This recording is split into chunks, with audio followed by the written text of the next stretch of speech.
wanted it to be a cross between something like Buster Keaton and a snuff film. I would go up to people to make them fight me. ただし金はない。妻の体で払うぞ。旗本の奥方の体が12両。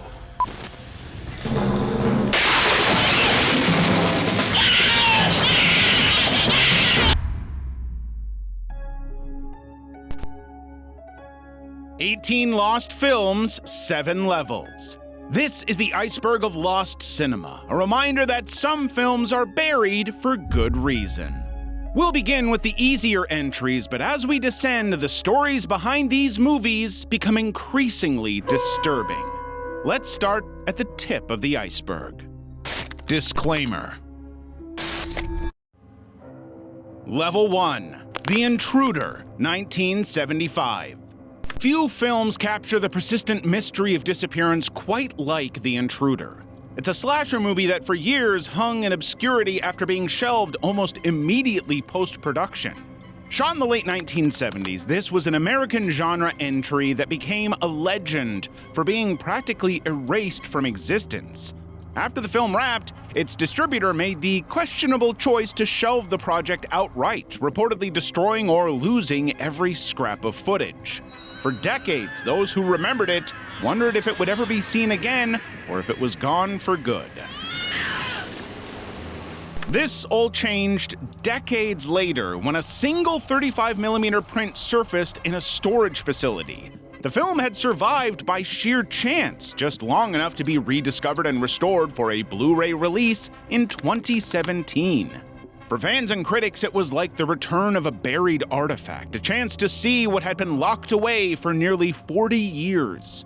The film's plot depicts the uncanny horror of isolation. 11 strangers are brought together by cryptic invitations, each told they could claim a large amount of wealth, provided they reach a secluded island and follow instructions.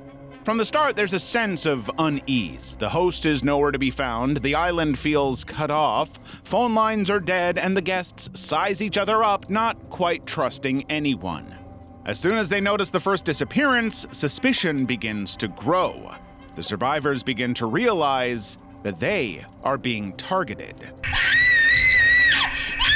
Until they see a victim's body, limp, now suspended from the ceiling rafters, neck showing 2 distinct punctures. The inexplicable injuries unsettle the survivors. Every person left in the house feels that chill, not knowing who's next, waiting for another sign that someone else in the group will end up dead. They soon find themselves in a terrifying situation, one after another dead. Panic sets in as they turn to each other. Tensions rise, but nobody can figure out who's behind it or what their motive might be.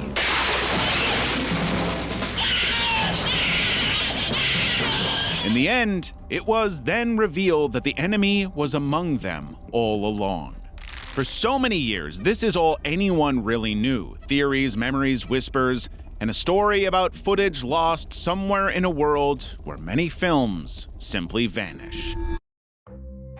Bae Bang, 1961. One of the most unforgettable Vietnamese films of its era, Bae Bang came out in 1961. Shot in stark black and white, the drama follows Hong, a rural woman lured to the chaos of the city with a promise of work and a better life. But she winds up betrayed, manipulated, and used by strangers in a world that only wants what it can take, not what it can give. With nowhere else to go, Huang is pushed into selling herself, stripped of nearly everything. Every night, a new unfamiliar man will come and she will have to entertain them. Later on, she tries to return to her village, but her reputation has been destroyed. Neighbors whisper behind her back about her tainted life in the city. Her family no longer welcomes her. Former friends treat her as an outcast. Each time Huang tries to escape, another door slams in her face. Alone and with no future in her mind, she takes refuge in the temple. But the temple monks decide to confine her to a Buddhist retreat upon hearing her story, insisting she hide her face and repent. Huang is forced to crawl, not walk. They cut away her thick black hair. She's forbidden from speaking to anyone except her confessor in the temple. Director Tundak depicted this steady, step-by-step removal of safety, community, and even her dignity with an unflinching realism. But most people today have never seen these scenes. After the fall of Saigon, almost every known copy of Baebang was destroyed by authorities who saw it as corrosive, dangerous, and unspeakably explicit. Level 2. The Execution, 1903. In 1903, Peter Elfelt in Denmark released Capital Execution, Henrettelsen, which focused, without hesitation, on the final moments of a person before an execution. The story was drawn from real events, a woman sentenced to die for the lives of her children. But instead of taking some easy approach, Elfelt put the blunt facts on the screen. The original copy of the film was about 15 minutes long, but only a fragment survives today. The film shows not just the woman, but the whole progression. From the cell, the guard, and the priest usher the woman towards the path, leading her to the place of her final moments. It was said to depict her kneeling, calmly placing her head at the guillotine's edge. For the early 1900s, this was new territory. Most films kept clear of such raw depiction of state killing. At a time when films often shied away from real pain, preferring cheap jokes and stunts, this one insisted on showing the procedures, the emotional strain, and the dreadful march to the guillotine. It faced the seriousness of the situation head-on. Some said it was too much, but it also opened a new way forward for film, revealing that movies could address the things society usually kept hidden. By filming all this, Capital Execution helped sow the seeds for what cinema could be, a place where hard truths weren't just implied, but can be shown for the viewers to see. Black Waters, 1929. Released in 1929, Black Waters is a British-American mystery thriller that vanished so completely it's classified as lost. The story begins with a couple of people receiving a note inviting them to a midnight boat party. It's on an old yacht surrounded by fog, drifting out from a San Francisco pier into the uncertainty of night. The unsuspecting guests arrive, but once aboard, they find themselves sealed in. The atmosphere grows thick with suspicion as the group realizes none of them are safe. Each one tries to leave, but there's no escape, only the cold depths of the sea. Suddenly, a voice over the radio claims that they will be dead by dawn. Then, bodies start to turn up, left in positions meant to shock. One infamous scene includes characters stumbling upon lifeless figures in their personal quarters. Dead body after dead body are found in isolated cabins or common areas, always where you least expect it. As the number of living guests continues to shrink, the villain shows himself, Mr. Kelly, disguised as a reverend. He screams, "F you all! I'm giving a party in hell and you're all coming with me now." The film's willingness to depict the results of violence on screen was unheard of in the 1920s. Its stark portrayal of death shook audiences to their core. Freaks, 1932. The 1932 film Freaks is a pre-code horror drama in which the glamour of the circus collides with something far darker and impossible to dismiss. We didn't lie to you folks. We told you we had living, breathing monstrosities. But for the accident of birth, you might be even as they are. Directed by Todd Browning, it follows Hans, a little person who's inherited money, and his gentle fiancée, Frida. Then Cleopatra, a trapeze artist painted as beautiful and full of self-interest, decides to marry Hans. She figures his inheritance will solve all her problems. What unfolds afterward sends the film tumbling beyond drama. A sequence of betrayals, secret plotting, and finally, an act of group retaliation. It's not the cinematic violence that leaves people unsettled, but the way very real, visibly disabled men and women were cast to play themselves. The audience saw for the first time people that society usually hid behind circus curtains. The freaks in the movie aren't makeup creations. They're conjoined twins, a limbless performer who lights his own cigarette, a man often called the human torso, and microcephalics. there's nothing abstract about their presence. Behind the scenes of the circus performance, Cleopatra and her lover plan to get everything for themselves while using Hans. A fortune. I bet the lady's worth billions. And I have him like that. I could marry him. Yes, he would marry me. As the others figure out what's really happening, they band together and plan to take matters into their own hands. Tonight, they will be ready. All right, you come to my wagon. Toward the end of the movie, they emerge from under wagons, crawling through mud toward Cleopatra and her lover. But the retaliation scene shatters all sympathy. The group moves as a unit, silent, relentless, eyes fixed on the woman who'd scorned them. Audiences in 1932 weren't prepared for that kind of solidarity partnered with something cinema had not shown before. There were reports of audience members fleeing test screenings. One even claimed someone suffered a miscarriage after viewing it. Letters and editorials about the film's grotesque content sent MGM into a panic. The original version only survives in the imagination. It ran for an estimated 90 minutes, with roughly a third of it missing from the final cut. Distressing scenes of Cleopatra's punishment and the strongman being were slashed and are now lost forever. However, if you wouldn't like to lose this channel in the algorithm forever, hit that subscribe button. Thanks. Level 3. The Witch, 1916. Now classified as a lost American silent drama film, The Witch from 1916 once brought controversy and fascination. The movie centers on Zora Fernandez, the daughter of a Mexican rebel leader whose skill with hypnosis and herbal remedies is quickly seized on by locals as proof of witchcraft. After her father is killed, the military governor treats Zora with suspicion as the locals. Mendoza puts a bounty on all who speak with her, escalating the paranoia. Women who aid Zora will face life in prison, men, death by hanging. When the governor's daughter falls ill, Zora is the only one who can help, but her kindness would ultimately seal her fate. To the suspicious locals, it's the final proof they need. Zora is arrested and accused of witchcraft, and the crowd moves to burn her alive. Reports on the ending conflict. Baltimore's The Sun and other 1916 press say she's executed at the stake, while some New York and Chicago critics described a softer conclusion where her kindness wins her banishment instead of death. It's possible Fox created alternate endings to placate censors and nervous audiences. A note even resurfaced that during filming, the execution scene was so realistic that the lead actress fainted.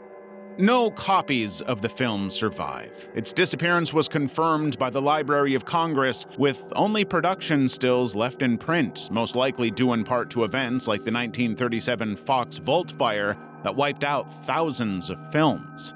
Like its main character, the witch. The Road to Mandalay, 1926. The story around The Road to Mandalay is as twisted as the film itself.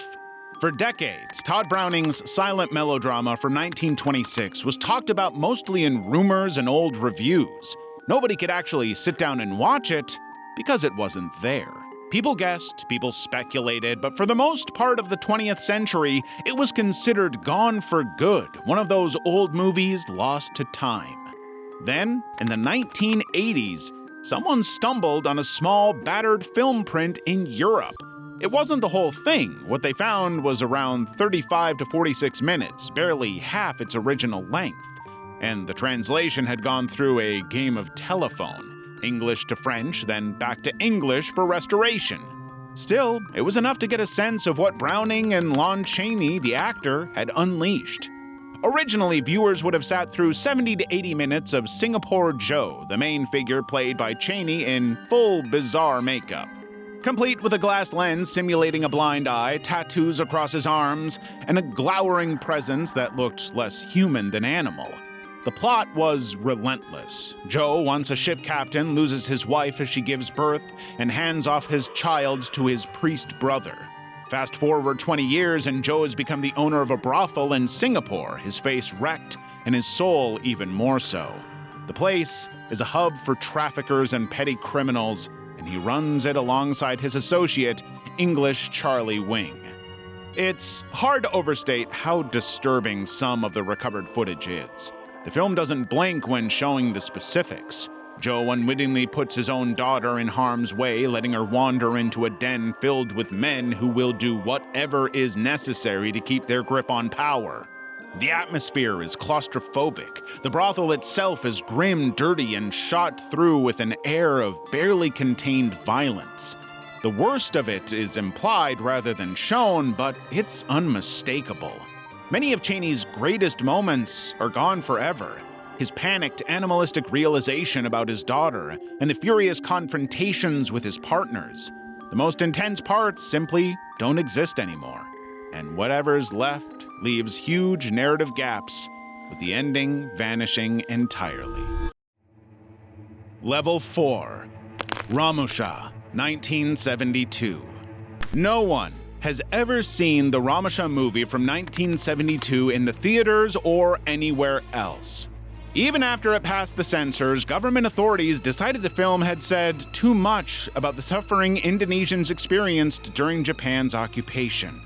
A blunt, uneasy look at forced labor in World War II, it did not fit the official tone of reconciliation between countries that was required at the time.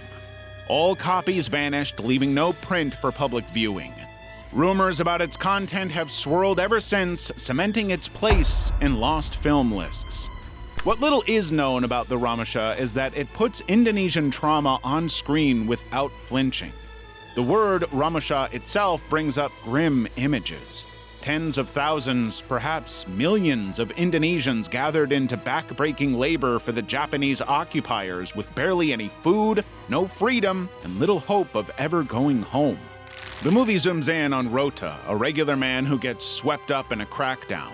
He's wrongly blamed for stirring up trouble, then forced into one of the labor camps. Inside the camp, the physical hardship is relentless. Guards are brutal, prisoners are expendable. Rota's only sliver of solace comes in the form of Nari, a woman trapped in service to Japanese officers, not by her own will. Their connection is desperate. They see each other's pain. Things take a turn when Nari and her friend Mona attempt to bring weapons into the camp, risking everything. But getting caught with anything that hints at resistance invites the harshest punishment. When the two are discovered, they pay for it with their lives. The film deliberately shows that this kind of punishment is used not just to hurt the accused, but to keep everyone else in constant fear. But terror has a tipping point. Rota, stripped of everything, snaps. What was supposed to be a display of absolute control backfires. A wave of chaos tears through the camp. A revolt not planned, but born from the human urge to break free when there's nothing left to lose. At the revolt's peak, a Japanese officer performs harikiri. This is depicted starkly, without heroism, only as an act that closes a chapter of misery.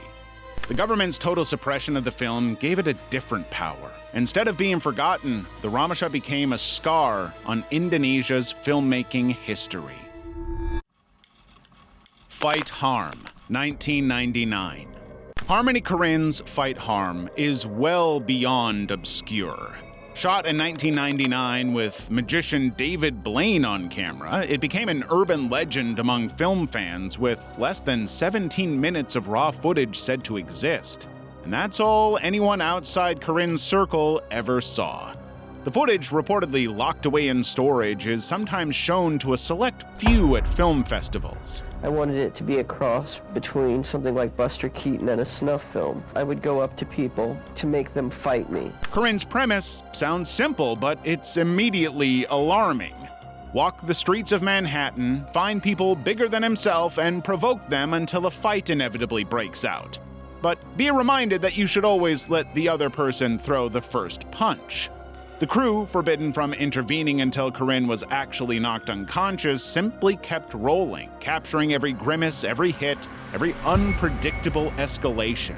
I would never throw the first punch. And the only rules were that no one was allowed to break up the fight unless it looked like I was going to be. Before each fight, Korine would drink to steel himself for what was about to happen. The rules were designed to force maximum chaos without quite breaking the law. They were seen as brutal in their uncompromising clarity. Bigger opponents only, no first strike, and zero mercy until he hit the pavement. None of it was staged. Corinne took the blows, the humiliation, and the very real consequences. In interviews, he described broken bones, frequent arrests, psychiatric detours, and a painful aftermath that was more endurance sport than movie making. And he punched me in the face, and I fell back and cracked my head. My right ankle was on the sidewalk. You see him run up and jump and crack my ankle in half. 9 street fights and numerous run-ins with the law had occurred by the time filming ended. In addition to medical bills, he had accrued court fines, jail time, and an unsettling and raw kind of notoriety. One story stands out. A bouncer got upset after discovering he had just beaten someone for a movie. The woman beside him started crying and insisted that Corinne was out of his mind. These reactions weren't part of the act. The pain was palpable, exchanged in real time.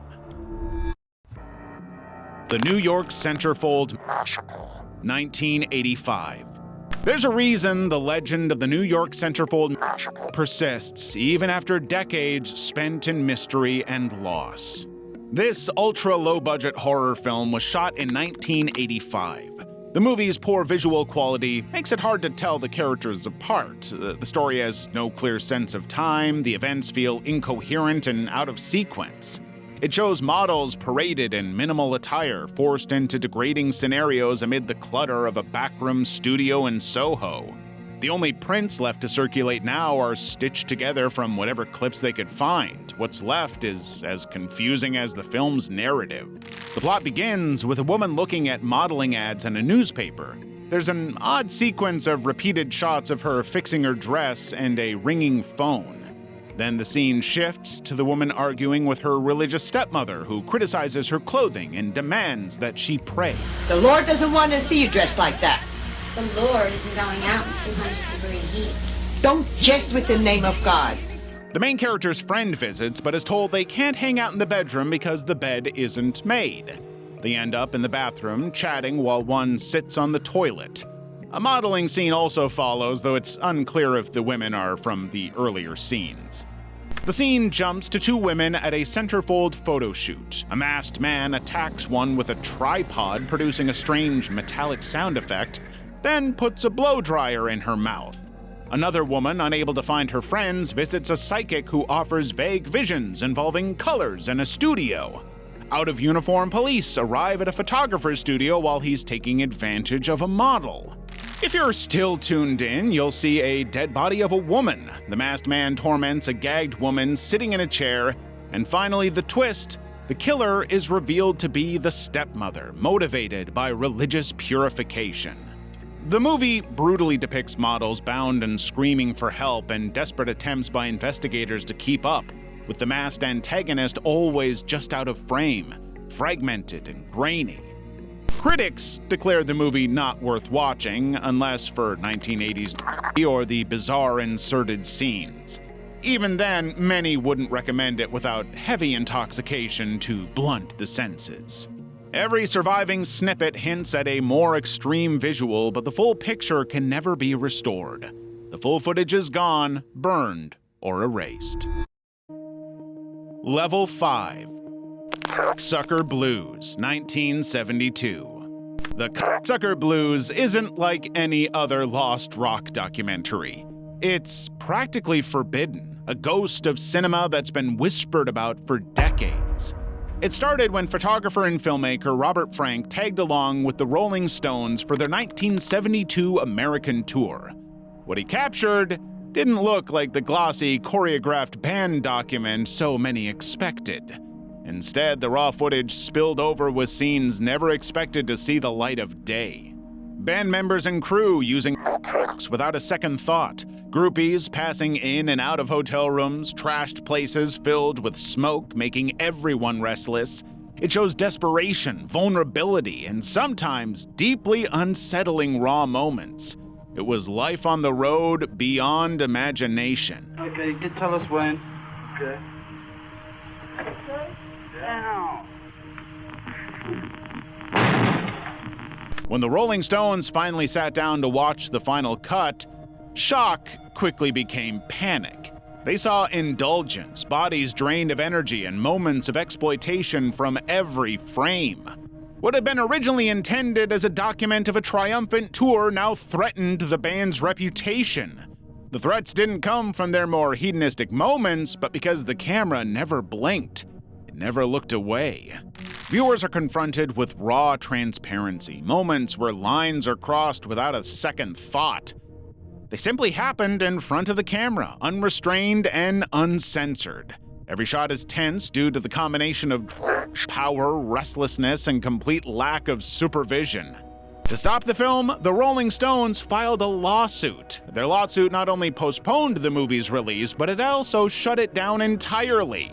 A court ruled that Frank could only display it if he physically attended, and only a few times each year. Because of the arrangement, screenings were extremely rare and almost secretive. No domestic releases, not even access to academics. There were only a few copies, no streaming, no digital restoration, and no archive for the interested. Even those showings faded away after Frank's passing in 2019. Unless you happened to be at the right festival at the right time, you had no chance of seeing it. Maybe you can have access to a few pixelated bootlegs or hear rumors about what the movies showed. The Cocksucker Blues became the ultimate lost movie as a result of that legal lockdown. It didn't actually disappear, but it was lingering in the shadows, generating curiosity and questions. Rumors still circulate about what was captured on camera during those wild nights. Body of a Female, 1964. Body of a Female from 1964 is the kind of film that even people who are deep into roughy exploitation have a hard time tracking down. There are no known prints left anywhere. It's considered lost media, an old story from the crumbling edges of American grindhouse history. Directed by Michael Finlay and John Amaro, it's infamous for pushing boundaries even at a time when the so-called roughy subgenre was built around exploitation and taboo-breaking content. The whole thing plays out with visible nastiness. The stripper is taken against her will by a drifter, dragged to the home of a wealthy voyeur whose interest quickly turns from playing to outright brutality. The captor strips her down, ties her up, and brings out a whip, leaving nothing to the imagination except maybe how much the audience can withstand. It's staged like you're watching through a keyhole. It's a kind of invasion with the camera focusing on humiliation, pain, and fear.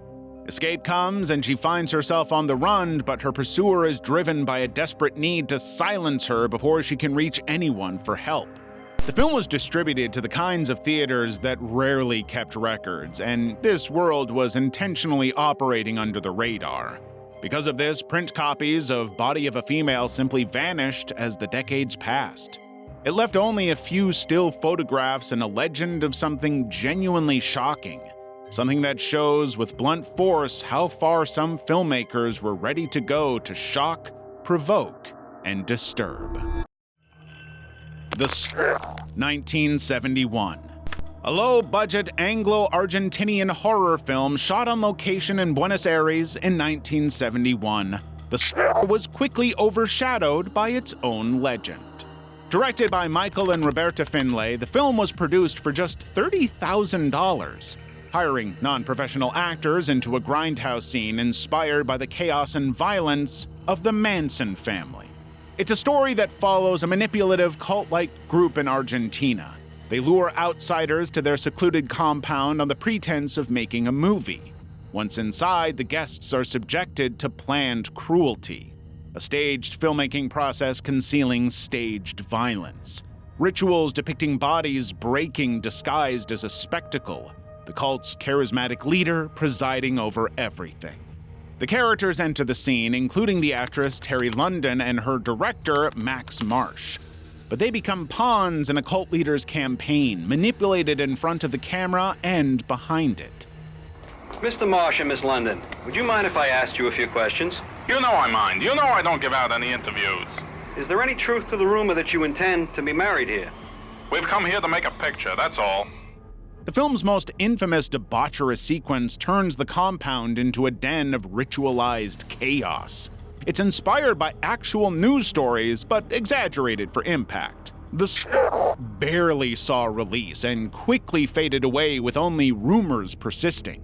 Years later, distributor Alan Shackleton acquired the rights. He decided to cash in on whispered stories about real-life depictions of death captured on film.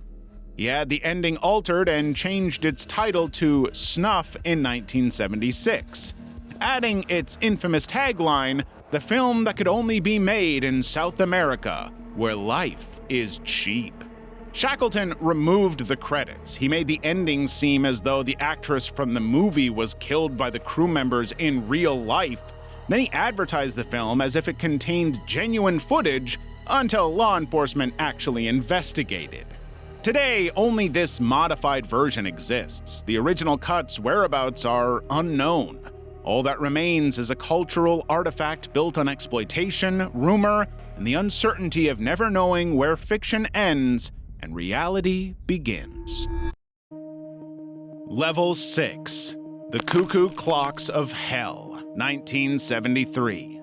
The Cuckoo Clocks of Hell was a 3-hour film made by Roger Watkins under a heavy secrecy, where even the cast took on pseudonyms to hide the true identities involved. When this version was screened in 1973, stories quickly circulated. What people witnessed was far beyond what anyone expected from the horror genre. With rumors that the violence on screen wasn't fake at all, some even believed the film to be a genuine depiction of extreme acts. Their suspicions were only fueled by the absence of any verifiable information about the actors or crew, whose true names would remain hidden for decades. Reports from these early screenings don't describe the usual recoiling in disgust or walking out in protest. Audiences erupted into chaos with full-on riots breaking out. The film depicts cruelty in a way that pushed the boundaries of what the public would tolerate. It's a story of a resentful ex-convict fresh out of prison. He targets familiar faces and forces them into his perverse cinematic project. A project that trapped them and ultimately showed them meeting their end. All for the camera in a false documentary style. You've always had a special place in your heart for my movies, haven't you, Steve? You've always been amazed at how real they look, haven't you, Steve? Because of the severity of the reaction, The Cuckoo Clocks of Hell vanished almost overnight. It was pulled from theaters immediately. A flurry of heavy editing cut away nearly 2/3 of its content, reducing it to a 77-minute movie.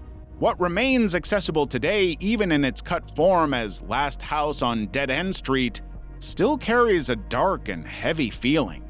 Others believe that the original 3-hour cut was destroyed on purpose. Nothing specific has surfaced, but there are rumors of a print sitting in a film archive in New York.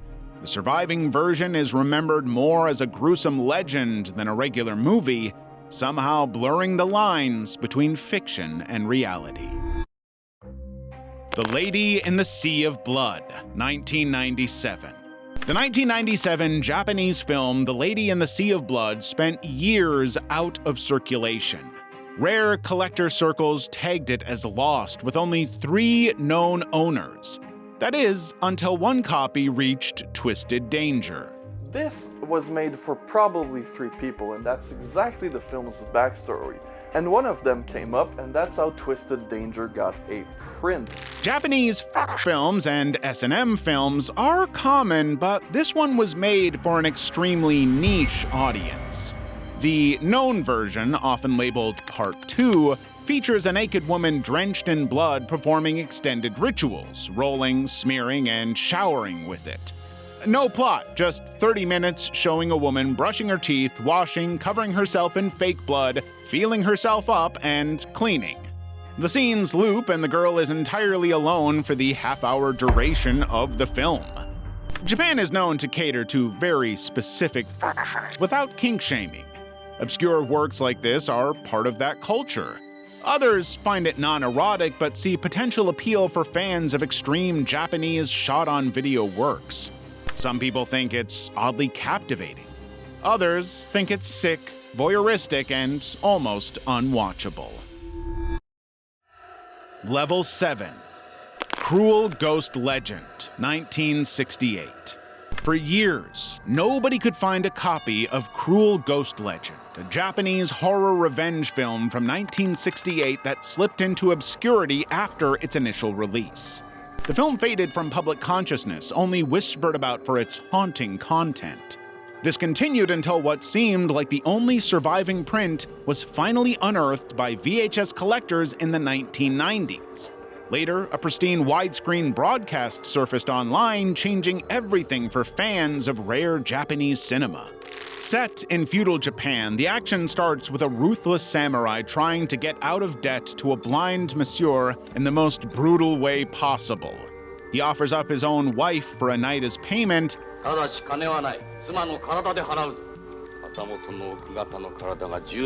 then kills a monsieur and takes back his money. This single act results in a generational curse. What follows is a series of ruin and misfortune stretching more than a decade. No one gets away clean, not even the next generation born from betrayals and secret affairs. The ghost doesn't rampage or appear for gory scares, he's an unsettled witness, his presence more about unfinished business and the lingering effects of betrayal.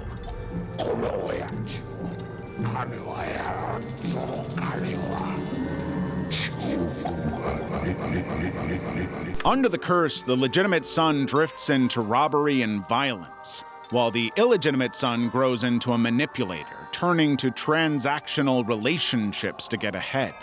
There's a mother preparing her own daughter with plans to sell her. Half-siblings crossing lines neither knows about until too late, and characters willing to maim, scar, and even kill one another for money or revenge.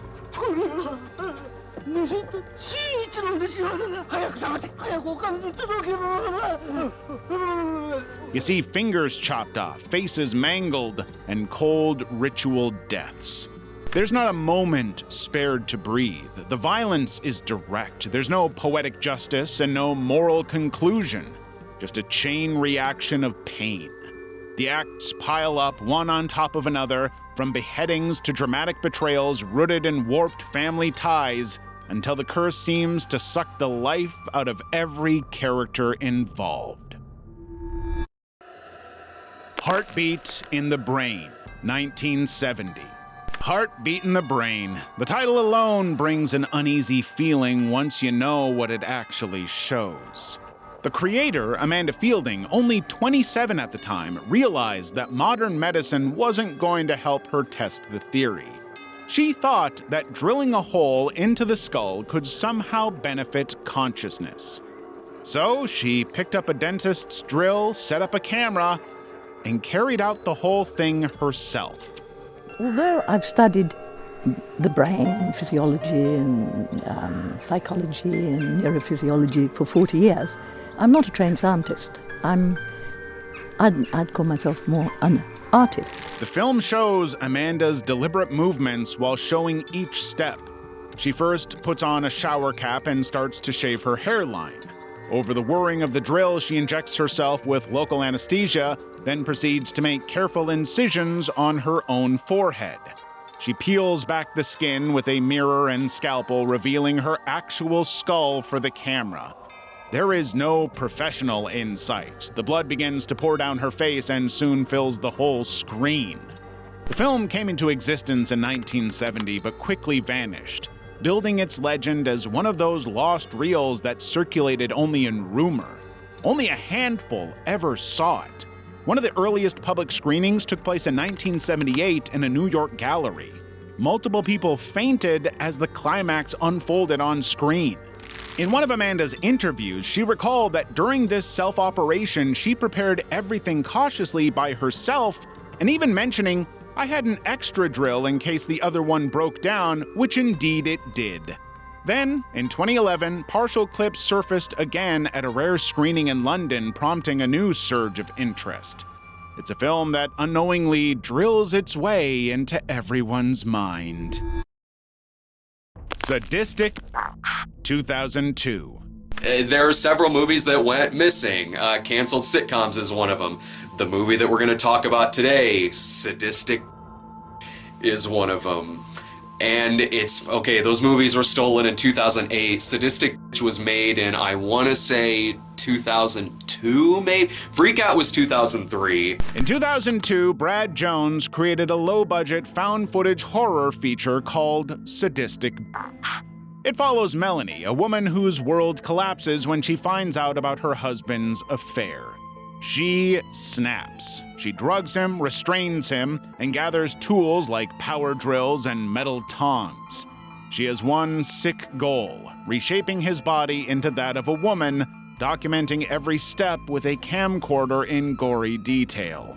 Surviving information describes uncut scenes of physical humiliation, including scatological behaviors like urinating in another character's face and consuming waste. Sadistic is a unique work because it connects this grotesque imagery and intrusive body transformation to an almost relatable story about domestic betrayal. It pushed the boundaries of what was acceptable even in its niche circles. For viewers accustomed to early 2000s underground horror, it fits neatly into the vomit, gore, and extreme exploitation movements. The reason the film is lost has little to do with censorship or legal difficulties. The reality is far stranger. Jones himself said that the only copy was a DVD he owned personally. In 2008, his house was robbed, and among the titles taken from his collection was the sole known copy.